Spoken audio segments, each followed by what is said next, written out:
రోజు కొత్తగా నీ సందర్శనం ఆహా అన్నది నాలో స్పందనం నిత్యం నువ్విలా నాకై చూడటం ఎంతో వింతగా ఉంది అనుభవం. నడివేసవిలో మరిగిస్తూనే మురిపిస్తుందే నీ చల్లదనం. ఎడమంటంతా దాచేస్తూ వెన్నెలైంది ప్రేమ గుణం.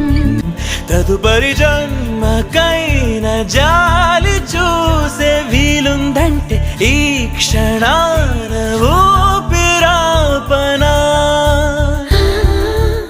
నీ చూపులే నా ఊపిరి ఓసారిలా చూడే చెలి అమవాసనే ఉన్నా మరి.